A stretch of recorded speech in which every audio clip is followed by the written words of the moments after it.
Donc voilà, c'est un voisin qui, depuis le premier jour qu'il est arrivé, il a dit on va se faire copain avec le maire et le voisin, Christophe, on va l'enterrer.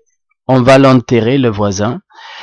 Et ensuite, il a proclamé que j'étais mort, des menaces de mort, et que mes chiens étaient morts. Et ils se sont arrangés avec la mairie à faire mourir tous mes chiens enfermés dans des cages à la SPA, à m'attaquer mes animaux, et à me faire enfermer en psychiatrie à répétition.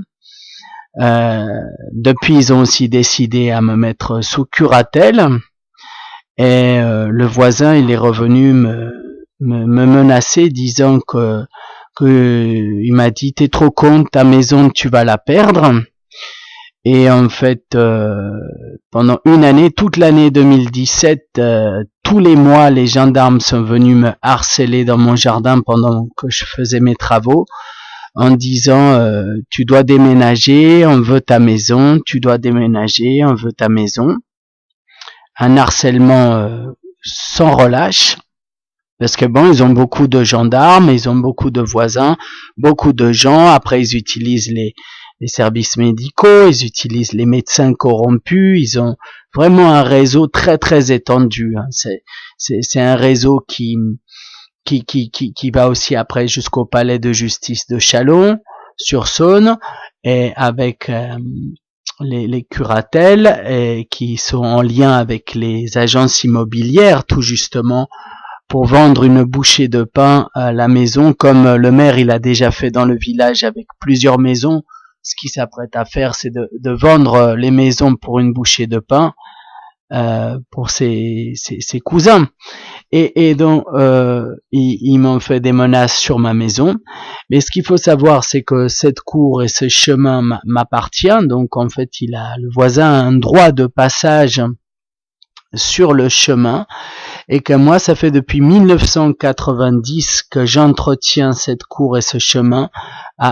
Et là, j'ai rajouté encore 16 tonnes de gravier, ça coûtait de l'argent, j'ai fait des plantations, j'ai encore taillé la haie récemment, ça m'a coûté de l'argent, j'ai engagé une entreprise. Et donc, en fait, ce voisin s'amuse à faire des accélérations et des dérapages, à arracher les graviers, à les jeter dans ma boîte aux lettres, à me faire du harcèlement. Il appelle les gendarmes sans arrêt contre moi avec des mensonges. Il ment comme il respire. Il faut savoir que tous ces harceleurs, ils ne font que mentir comme ils respirent. Soit c'est des ragots, des mensonges, toujours des faux témoignages, et avec ça, ils nous font toujours condamner. Et moi, maintenant, je dois me défendre en justice. Il faut que je trouve les moyens de payer leurs grosses factures qui ne font que doubler, et payer en même temps les avocats, et me défendre contre ces gens qui ont vraiment tous les caractéristiques d'un harceleur. Ces harceleurs, ils vivent comme des zombies, enfermés dans leur maison, à espionner, enfermés dans leur maison. Moi, je suis toujours dehors, en train de profiter du jardin, de travailler, de m'occuper des animaux, de travailler le jardin, de travailler la maison.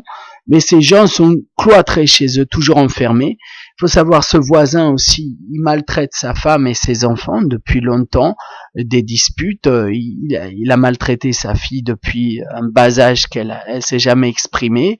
Et donc, ces gens-là, ils profitent de mon chemin, alors qu'ils devraient avoir accès à condition qu'ils entretiennent le chemin à moitié. Ces gens-là, depuis 90, il y a eu 3 voisins qui se sont succédés, 4 voisins qui se sont succédés, n'ont jamais entretenu ni le chemin ni la cour. Et moi, j'utilise mon chemin peut-être même pas 2 fois, 3 fois par semaine. Ces gens-là font passer 4 à 20 véhicules par jour.